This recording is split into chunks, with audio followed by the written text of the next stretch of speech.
Camila Miras, tudo bem? Tudo bem com você? Então, Camila, tudo bem, graças a Deus. Agora vamos abordar esse assunto, né? Que esse assunto hoje está em alta, né? Que é sobre psicologia infantil, né? Agora, o pessoal fala tanto de psicologia infantil, mas não é todo mundo que sabe lidar com isso e como lidar com essa problemática, né? E para isso nós vamos nesse bate-papo com a Camila. Camila, em que momento deve procurar um psicólogo para uma criança? Depende muito do contexto familiar que essa criança ela vive. Então, os pais, as pessoas com quem essa criança ela vive, devem procurar a partir do momento que ela sai do padrão esperado. Perceba que eu estou falando sai dentro do padrão esperado, dentro de cada residência, dentro de cada contexto familiar. Eu não estou falando daquele padrão universal que a gente tenta colocar as crianças na caixinha. Não. Então, primeiramente, a gente deve ver, deve tentar entender como que é o contexto familiar dessa criança? Onde ela vive? Qual que é a rotina dela? Qual que é a personalidade dos pais? Qual é o contexto que os pais tiveram essa criança? Então, a partir daí, verificar quais comportamentos saem desse padrão esperado ou não. É muito comum as crianças pegarem sentimentos, pegarem comportamentos dos pais. Por quê? A criança até 7 anos, ela está formando ainda a sua personalidade. Então, a criança é uma esponjinha. Então, a partir do momento que o pai chega muito irritado do trabalho, brigou com o chefe, chega a criança do lado, ela começa a ficar irritada também. E aí é mais fácil ver o que está fora, né? E aí acaba falando, meu filho está muito irritado, meu filho está muito bravo, sendo que, na verdade, tem que ver todo o contexto. Não tem como exigir da criança um comportamento diferente dos pais, né? É muito difícil isso. A criança se espelha no pai, então. Totalmente. Então, Totalmente. os pais têm que ter um grande cuidado no que eles falam, na maneira deles se comportar perto das crianças. Perto das crianças e também na vida toda, porque muitas vezes não precisa ser dito para a criança sentir. Acontece muitas vezes da criança saber que a mãe está grávida antes dela mesma saber, antes da própria mãe saber. Entendi. Então, quer dizer que mesmo criança, quando você fala em criança, vai até que idade? Que ela tem estrutura para compartilhar a problemática da família. A criança até 7 anos, ela é só a projeção dos pais. Então, ela só repete os comportamentos dos pais. Então, quando Até 7 anos, isso é necessário que os pais se atentem muito sobre isso. Isso. E depois dos 7 anos, até 12 anos, ela está ainda construindo a personalidade, mas também é necessário ter esse atentamento com os pais. Tá? A criança ela não está solta no mundo. Os pais influenciam diretamente. E também é necessário procurar o psicólogo quando a criança está sofrendo bullying na escola, quando a criança ela começa a ter muitas ações depressivas. Então, tudo isso é muito necessário. E também quando a criança ela muda de casa para morar com outra pessoa, com algum ente da família, tá? Tudo isso para ela se sentir acolhida, para ela se sentir pertencente ao mundo. Camila, e como prevenir? Porque quando procura um psicólogo, é para que você trata o problema. O problema não pode ser prevenido antes de começar a tratar ele? Sim, sim. Os pais devem ter consciência dos seus sentimentos. Os pais precisam ter consciência daquilo que eles fazem, daquilo que está dentro deles também. Então, a melhor maneira de você não ver seu filho tendo problemas mais para frente é cuidando de você mesmo. É você se respeitando, é você entendendo os seus sentimentos, isso os pais. E aí a criança ela nunca vai precisar ir no psicólogo. Essa prevenção, esse acompanhamento não pode ser junto de um psicólogo, mesmo para acompanhar o tratamento em casa, para prevenir, não pode ser junto com o psicólogo? Claro, claro. E aí, nesse momento, o psicólogo ele dá orientações, ele dá também dicas como melhorar esse relacionamento, né? Então, o psicólogo ele pode agir dentro da escola, quando o filho está com alguma problemática escolar, o psicólogo age junto com a família. E, para isso, a família tem que acreditar também no trabalho do psicólogo, porque senão não anda. Deixa eu fazer uma pergunta para você, uma pergunta até importante. Uma criança, ela faz uma birra imensa para tomar banho, não quer tomar banho, chora, chora, não quer trocar, chora, chora. Não quer, está com fome, mas não quer comer, está com sono, mas não quer dormir, chora, chora, até cansar, para depois aceitar tomar um banho, para depois aceitar fazer uma refeição. Como lidar com essas crianças, Camila? É muito necessário dar o limite. O limite de falar para ela, não, agora é hora de tomar banho, tá? Mas também é necessário ter um ponderamento de permitir que ela demonstre a raiva de que ela não quer tomar banho. Então, não reprimir essa raiva. Não falar, não, para, raiva não é bom, para de brigar, tudo isso. Não, deixa ela colocar isso para fora. Mas também dá o limite. A hora é agora de tomar banho. Precisa tomar banho. E explicar por quê. É muito importante descer no mesmo tamanho que a criança e olhar nos olhos dela falando isso. Tá? Não é necessário bater, não é necessário dar beliscão, porque a tendência e a probabilidade dela reproduzir isso na escola, em outras instituições, é muito grande. Muito grande, né? Então, quer dizer que ela deixa ela ali, agitou, você olha bem no olhinho dela e fala, agora é hora, chega, porque você precisa tomar banho, porque já está na hora, você já brincou muito, agora é hora de tomar banho, porque daqui a pouco todo mundo vai dormir, e é isso. Então, falar sério no olho dela. Isso, só que falar sério mesmo, tá? Porque senão com autoridade. Senão vocês vão brigar comigo, vão falar que não está funcionando isso. Não é falar, ai, filha, agora não pode, tadinho. Não, tem que falar. Mostrando autoridade, né? Isso, isso. Autoridade, olha, chega, olha bem no meu olho. Bom, você que é psicóloga, mas eu acho que é assim. Bem funcionado. Legal, né? Em qual idade a psicoterapia infantil é eficaz? Depende muito, tá? Então, até o certo... Vamos explicar o que é psicoterapia, porque nem todo mundo ainda sabe o que é. A psicoterapia é uma sessão de psicologia, tá? Então, porque tem só a terapia, que outros profissionais podem realizar, e tem a psicoterapia, que só pode ser realizado com profissionais da psicologia, tá? Isso com adultos, com idosos, com crianças, com todo mundo. Então, isso é a psicoterapia. E, nesse caso, a idade para ela começar, com a idade mais eficaz?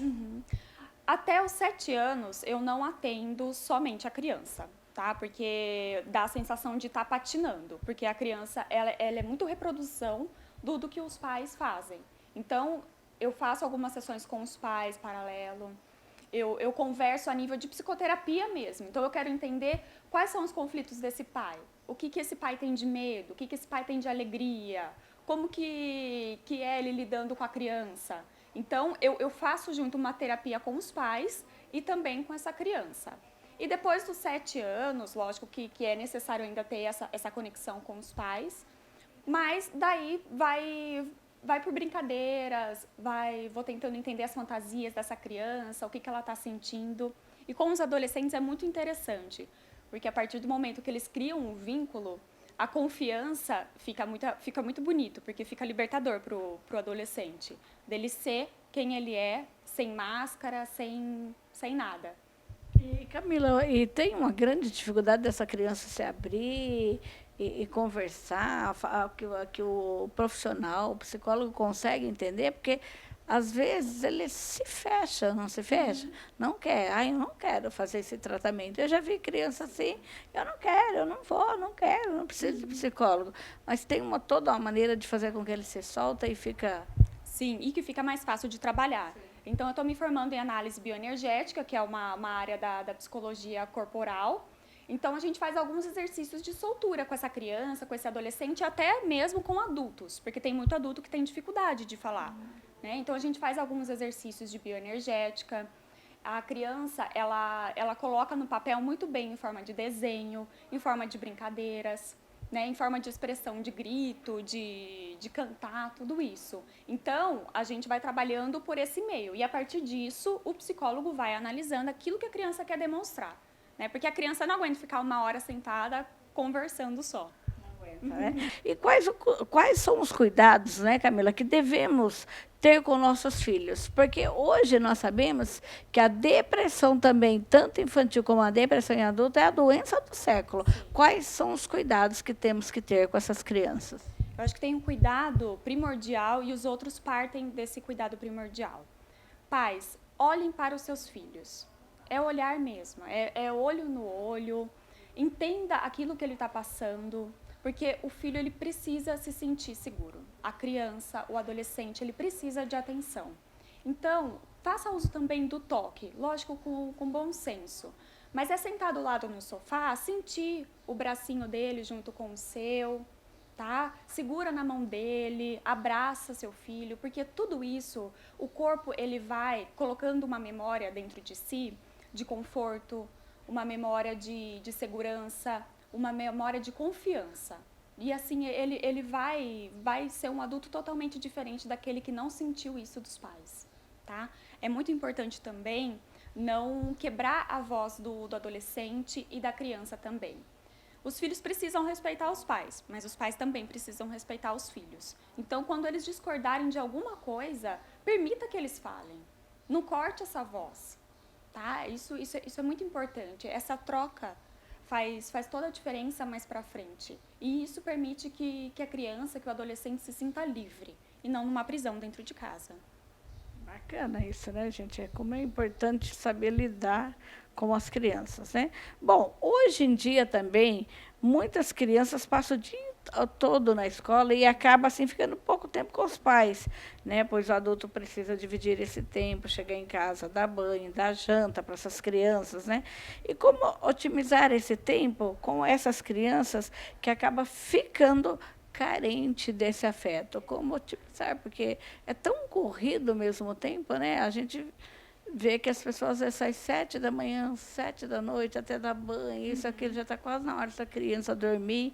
Como que pode conseguir otimizar tudo isso? Tem algumas dicas muito fáceis de fazer e que está tendo resultado segundo as devolutivas que eu estou tendo. Então, primeiro, coloca 2 dias na semana, 15 minutinhos, junta todo mundo da família e vamos jogar um jogo.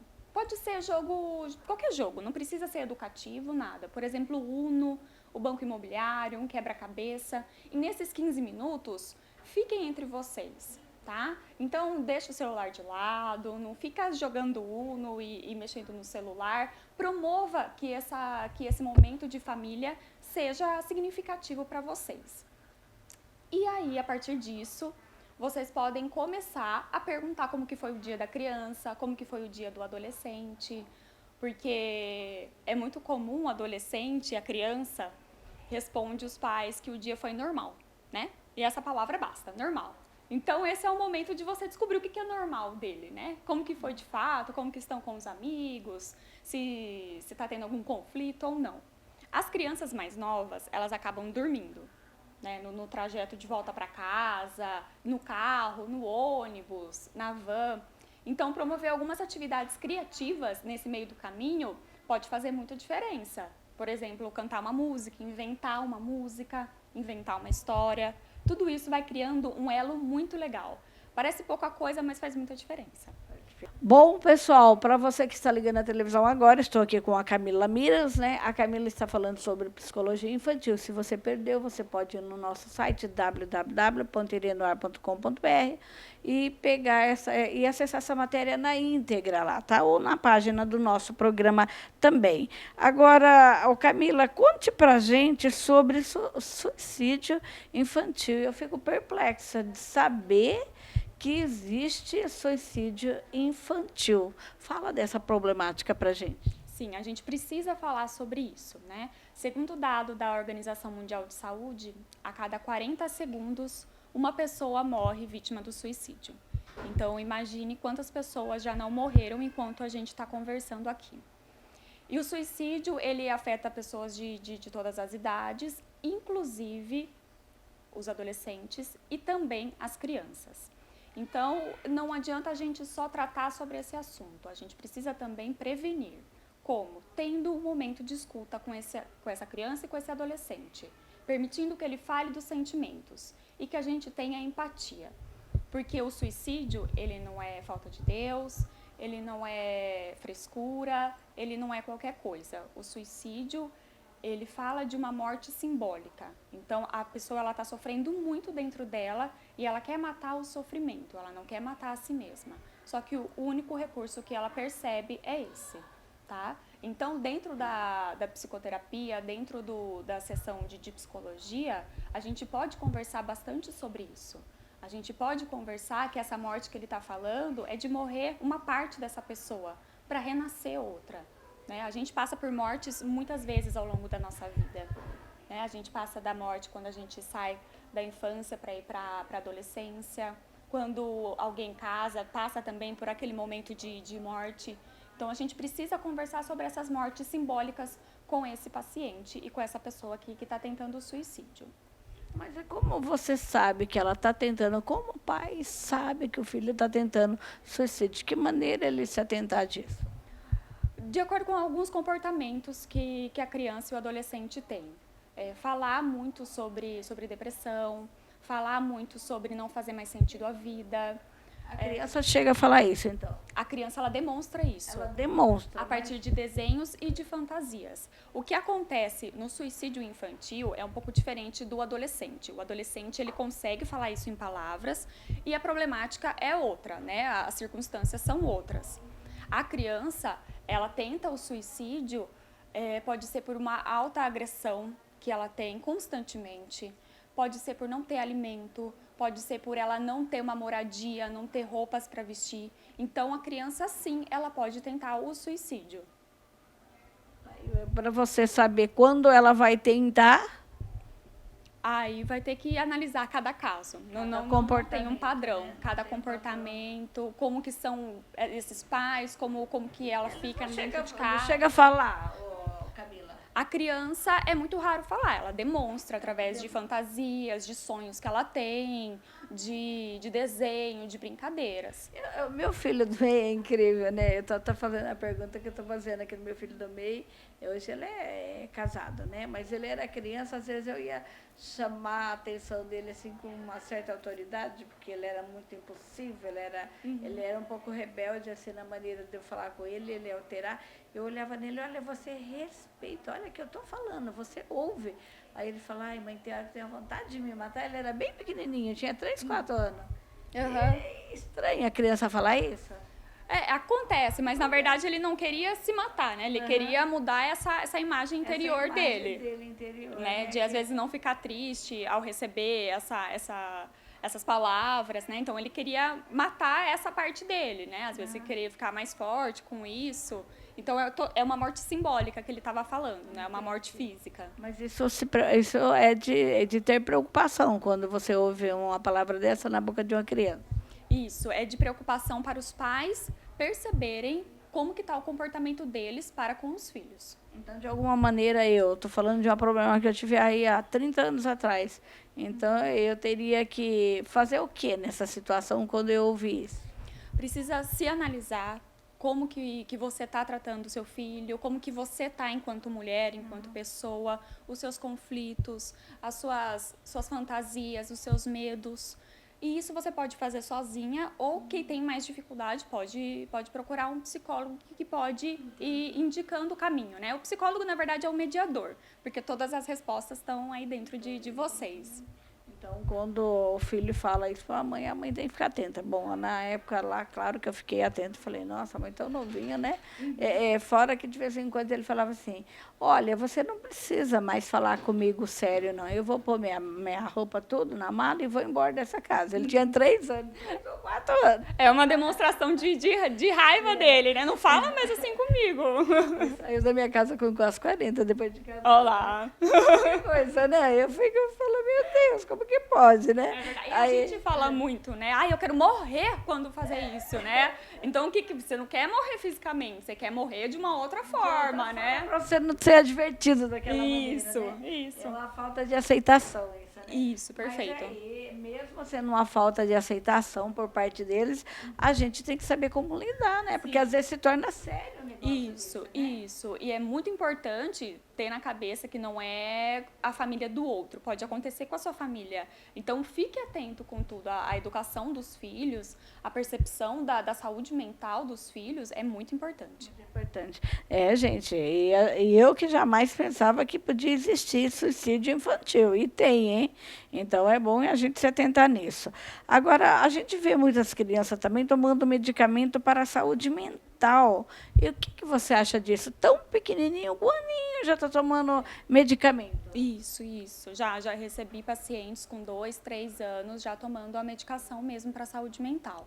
Então, hoje em dia, está muito em pauta a questão do déficit de atenção, hiperatividade, né? Então, a gente precisa analisar de forma bem consciente isso. Então, o que é o déficit de atenção? O que é a hiperatividade? Lógico que tem crianças que precisam tomar o remédio, porque isso está afetando o desenvolvimento dela. Mas a criança precisa ser criança. A criança brinca, ela joga, ela chora, ela briga. Isso é ser criança. Ela corre para lá e para cá. A criança ela tem muita energia, né? Ela tem bem mais energia do que o adulto, tá? Então, até que momento que um remédio, um medicamento vai fazer bem para essa criança?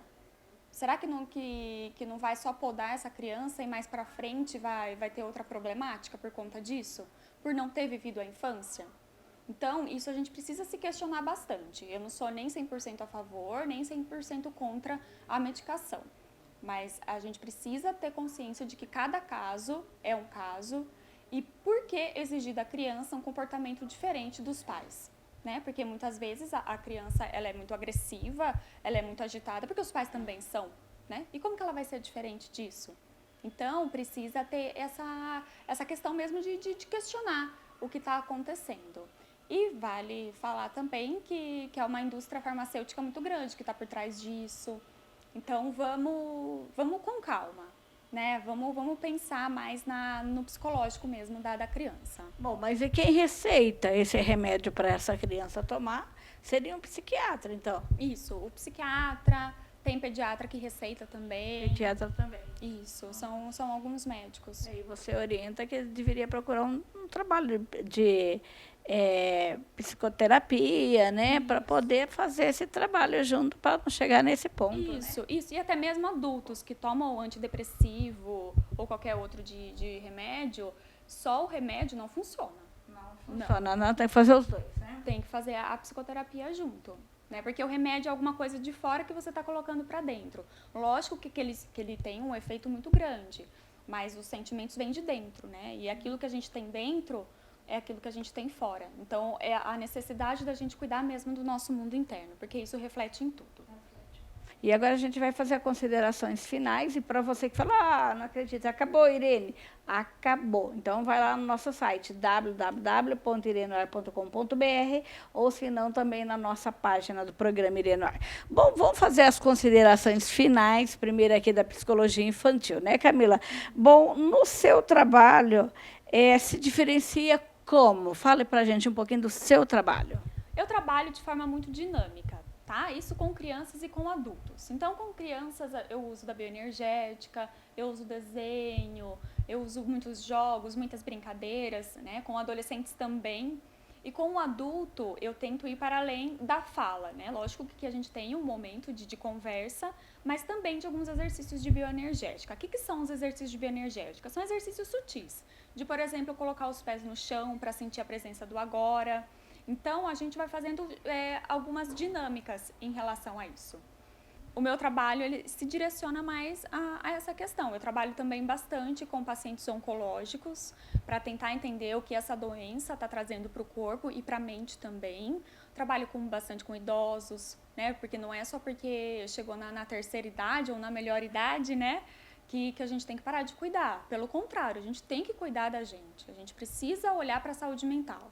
Né? A gente passa por nutricionista, por médico e, por que não, como psicólogo. Né? Então, eu trabalho dessa forma, trabalho com muito carinho, de forma dinâmica, trabalho sempre muito próximo aos pais em relação às crianças e aos adolescentes. Né? Eu me coloco sempre muito disponível, caso ocorra alguma dúvida durante a semana, caso ocorra alguma coisa que fuja do controle. Bom, tá aí, gente. E não pensa que procurar psicólogo porque você é louco, que não existe isso. Ai, eu não vou procurar psicólogo nem psiquiatra porque eu sou louco. Não, eu não sou louco. Pare, tire isso da cabeça, gente. Sou corajoso. Porque aquela pessoa que tem a humildade para entender que ela precisa de um trabalho, um tratamento, um acompanhamento junto, ela é humilde para aceitar e, com certeza, ela vai ter muito progresso na vida e na saúde dela, né? Porque ela aceita, né? Agora, a pessoa que não aceita, ela só vai ter problema, né? Porque, não, eu não preciso. É verdade. É se permitir a mudar. As mudanças que estão gritando aí dentro de você. Agora, eu vou falar um pouquinho do adulto. Hoje, a depressão é doença do século? Sim, sim. A depressão, a ansiedade, a síndrome do pânico está cada vez mais em alta, né? E o que é isso? É a manifestação de você viver aquilo que você precisa viver. É a manifestação de você sair, às vezes, de alguns padrões pré-concebidos, de algumas coisas que você tenta ser rígido e chegou o momento que você precisa ser apenas você. Né? Não ligar tanto para a opinião alheia, lógico que respeitar o outro sempre, mas viver conforme aquilo que grita dentro de você. Isso é muito importante. E os adultos, desde de 20 anos até 100 anos, pode ter sempre a consciência da sua saúde mental, pode ter a consciência daquilo que gosta dentro de si, daquilo que não gosta, daquilo que conhece dentro de si, daquilo que não conhece. Camila, a gente observa os jovens adultos muitos ansiosos hoje, né? Todos ansiosos. Se ataca a panela, ataca a geladeira o tempo todo, porque vai para lá, vem para cá, come, e vai para lá, e não está bem, e volta. A pessoa está em conflito com ela. Esse momento, o que ela deve fazer? Parar. Né? Só que o que acontece quando a gente... Mas parar com o quê? Parar com o trabalho? Parar com o quê? Como para? Parar 15 minutos por dia. Para ficar com você. Parar mesmo. Sentar e começar a olhar... Falar para ele mesmo? Eu estou falando comigo mesmo? Isso. Então, você para e fala, tá, então eu estou aqui sentado, agora eu só estou sentado. Então, a preocupação que eu tenho daqui 2 horas é daqui 2 horas que eu vou resolver, agora não tenho o que eu resolver, e ficar com você 15 minutos que seja. Então, prestar atenção na sua respiração. Prestar atenção no seu corpo. Nossa, acabei de ver que eu estou com uma dor aqui no joelho, acabei de ver que eu estou com dor nas costas. Então, perceber o que você está fazendo no momento. Porque é uma fuga também a gente ter que trabalhar, a gente ter que fazer um monte de coisa e não ter tempo para a gente mesmo. É uma fuga. Por que está tão difícil olhar para você? Por que está tão difícil, por exemplo, olhar para a sua família? Aquela pessoa que trabalha bastante. Então, precisa voltar à consciência. Porque senão, é muito comum acontecer as doenças. Daí uma pessoa adoece, daí é necessário olhar para ela mesma, né? Uma pessoa fica com virose, por exemplo, ela precisa acalmar, ela precisa ficar quieta, né? Ela tem que se atentar disso, se atentar para não vir as doenças tudo uma vez. Né? Isso, porque a vida dá um jeito de que a pessoa olhe para si mesma. Bacana. Mais alguma coisa que você gostaria de passar? O seu site, o seu telefone? Porque se as pessoas precisarem, podem entrar em contato, né? Isso, claro. Eu atendo aqui em Piracicaba, mas também as pessoas que estão fora de Piracicaba, eu posso atender via Skype também, tá? Então, meu telefone é 19 981 500 500. É facinho, rapidinho. E também tem o meu Instagram, @psi_camilamiras. Psi, P-S-I, Camila Miras. Bom, tá aí, gente. Quem perdeu a matéria, ou pode ir no nosso site, que é o www.irenor.com.br, também pode tomar nota do telefone dela e falar com a Camila, tá bom? E, aproveite, siga lá no YouTube, que está lá também no YouTube. Viu, Camila? Muito obrigada e parabéns e muito sucesso pelo seu trabalho, ok? Muito obrigada. Tchau, tchau, gente.